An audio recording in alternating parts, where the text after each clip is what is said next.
Quand tu as de la liquidité et que tu as accès à certaines personnes, tu vas avoir accès à certains marchés. Ils ne regardent pas forcément les compétences. Donc c'est ça qui est vraiment un frein pour nous.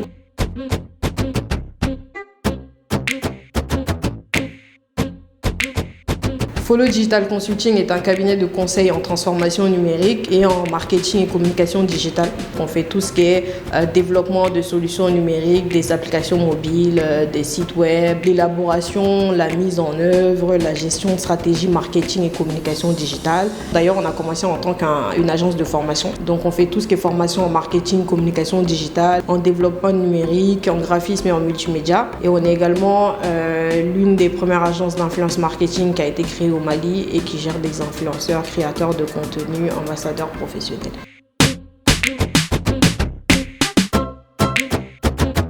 J'ai un double master en négociation commerciale internationale et en marketing opérationnel international de la Sorbonne Université. J'ai été recruteur de donateurs UNICEF France. J'ai été gestionnaire de campagne marketing digitale dans une entreprise à Malte. Ensuite, j'ai eu une opportunité de consultante en recrutement spécialisée dans le secteur de l'ingénierie. J'ai saisi l'opportunité également et c'est par la suite que je suis arrivée au Mali et que j'ai créé Follow Digital Consulting. La qualité et la gestion de la ressource humaine. Les personnes n'ont pas des formations adaptées aux besoins du marché de l'emploi, alors que nous avons des personnes ici qui ont des diplômes, mais leurs diplômes ne sont pas adaptés aux réalités et aux besoins du marché d'aujourd'hui. Donc, ça crée un gap en fait. La problématique ici en Afrique et au Mali particulièrement, c'est vraiment le social et l'argent. Quand tu as de la liquidité et que tu as accès à certaines personnes, tu vas avoir accès à certains marchés. Donc ça, c'est une des difficultés. Ils ne regardent pas forcément les compétences. Donc c'est ça qui est vraiment un frein pour nous.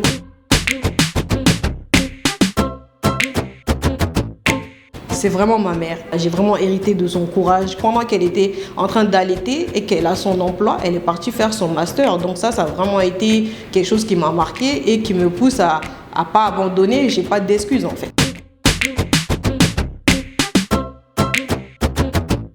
J'ai pas vraiment pensé à abandonner. Tout le monde dit oui, l'entrepreneuriat c'est bien beau, etc.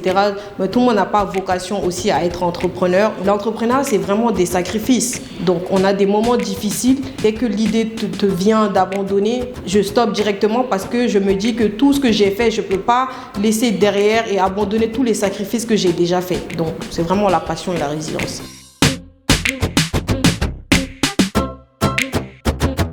En tout cas, notre objectif premier, c'était déjà de faire du Mali et de l'Afrique un continent et un pays producteur de digital et non seulement consommateur du digital.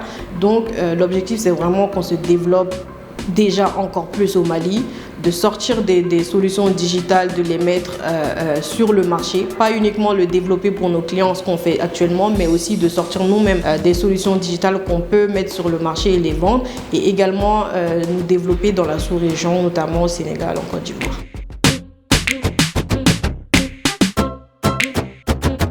Donilab, c'est vraiment une structure qui met en avant l'humain. Parce qu'aujourd'hui, quand on regarde les entreprises, que ce soit même des incubateurs, etc., c'est quand même une entreprise. Ils regardent beaucoup le côté financier, etc., les résultats, mais Donilab met beaucoup en avant l'humain. Donc, c'est ce que j'ai apprécié chez Donilab.